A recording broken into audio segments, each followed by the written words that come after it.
Assalamualaikum warahmatullahi wabarakatuh. Kubur itu terminal awal, stasiun awal, tempat persinggahan pertama ketika kita masuk ke negeri akhirat, dan menjadi terminal terakhir ketika kita meninggalkan dunia. Jadi dia terminal kubur. Oleh karena itu maka ya kemarin kita sudah bincang-bincang, kita sudah diskusi panjang asal muasal daripada jasmani dan asal muasal daripada rohani kita. Asal muasal jasmani kita mulai dari awal pertama dari alam wadi. Alam wadi di mana jasmani kita masih bercampur di dalam unsur api, angin, air dan tanah. Kemudian jasmani kita ini dipindahkan lagi ke alam yang kedua, namanya alam madi. Di alam madi jasmani kita sudah bercampur dengan makanan dan pohonan, minuman, sayur-sayuran, tumbuh-tumbuhan, hewan, daging dan segala macam. Kemudian dari situ jasmani ini dipindahkan oleh Allah lagi ke alam mani, karena makanan dan minuman itu sudah dimakan oleh manusia, maka bergabunglah jasmani itu ke dalam mani, disebut dengan alam mani. Lalu masuk ke alam berikut dari alam mani, jasmani kita pindah ke lagi namanya alam mani manikam. Di alam mani manikam itu jasmani ini dipertemukan oleh hubungan ibadah batin antara suami dan istri. Pertemuan antara alif dan ba itulah disebut dengan alam mani manikam. Setelah itu insya Allah sel telur atau spermatozoid dengan sel telur ovum bertemu, dipindahkan lagi ke alam rahim. Alam berikut dipindah lagi ke alam rahim. Di alam rahim umur 4 bulan 120 hari kandungan istri kita, insya Allah datang kembali. Qalu bala syahidna alastu bi rabbikum. Dialog pengukuhan dan pengikraran akidah antara jasmani, antara jiwa dan ruhani. Ruh kita sudah kita jelaskan kemarin. Asal ruh kita pertama dari zat Allah. Setelah dari zat Allah dia pindah ke sifat. Ya. Setelah dia pindah ke sifat, dia pindah lagi ke alam nur. Setelah alam nur pindah lagi ke alam kalam. Dari alam kalam pindah ke akal. Lalu dia kembali menyatu lagi ke zat Allah. Dari zat Allah mengeluarkan lagi di alam ruh. Di alam ruh itulah ruh ini sudah dalam kesendirian. Di situ sudah berada ruh sejatinya datuk kita baginda Nabi Muhammad sallallahu alaihi wasallam dan ruh sejati kita semua umat manusia ini. Kemudian ruh sejati kita dan ruh sejati baginda Nabi dipindahkan lagi ke alam yang berikutnya, disebut dengan alam lil salam atau lil syahada. Di alam itu terjadi pengikraran akidah. Qalu bala syahidna alastu bi rabbikum. Allah mengatakan, katakanlah aku ini Allah dan kalian itu adalah hamba. Pengikraran akidah itu terjadi, kemudian dipindahkan lagi ke alam berikut. Jadi pengikraran akidah antara ruh sejatinya baginda Nabi Muhammad sallallahu alaihi wasallam dengan Allah disaksikan oleh ruh sejatinya kita semua yang lain. Itu di negeri yang bernama alam lil syahada. Di alam lil syahada itu, lil salam atau lil syahada, pindah lagi ke alam berikut namanya sodikun. Di situ bukan hanya ruh sejati saja yang ada, tetapi dengan jiwa.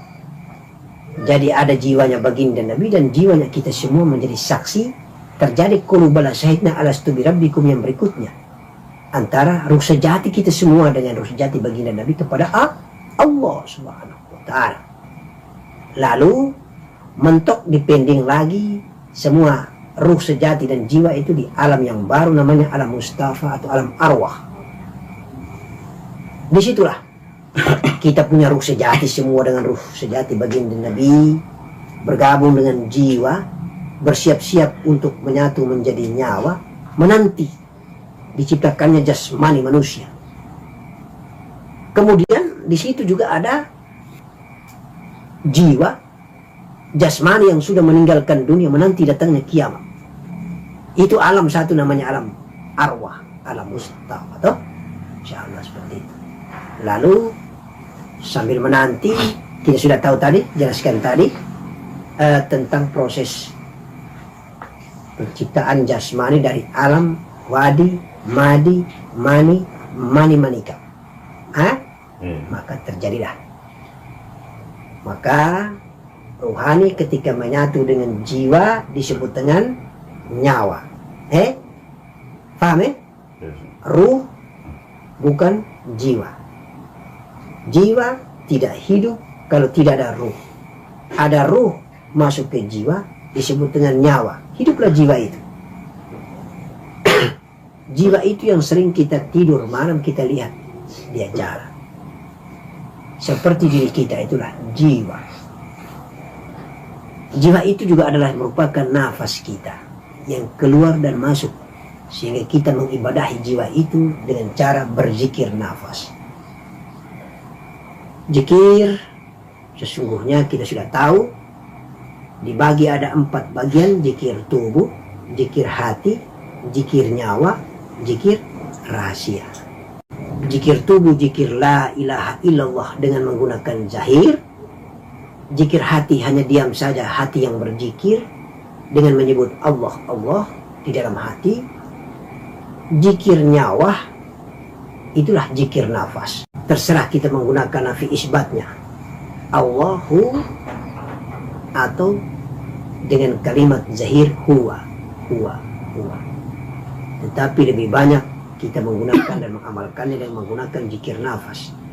Keluar nafas ini Allah, masuk nafas itu dengan hu, melalui alat yang disebut dengan hidung, napas hidung, atau terjemahannya napas alif, karena hidung kita berbentuk seperti huruf alif, maka disebut dengan napas alif.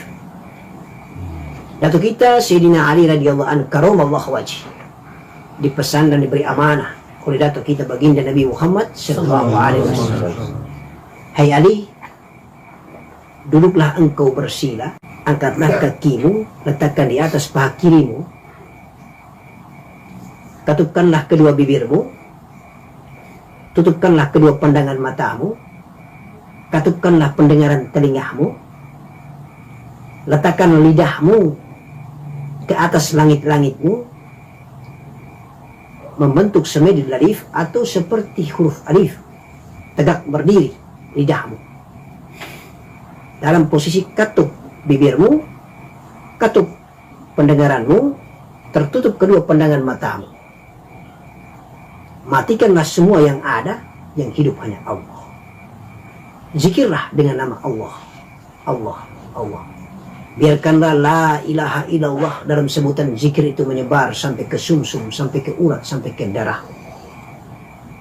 Itulah cara bertafakur yang diamanahkan oleh datuk kita baginda Nabi Muhammad sallallahu alaihi wasallam kepada datuk Sayyidina Ali radhiyallahu anhu karamallahu wajh. Oleh karena itu maka datuk kita Sayyidina Ali mengatakan bahwa nafas itu adalah rahasia Ahmad di dalam sholat. Sholat itu adalah rahasia Ahmad di dalam nafas. Maka sama dengan nafas ialah Ahmad. Ahmad itu adalah nafas. Maka nafas itu juga adalah jiwa.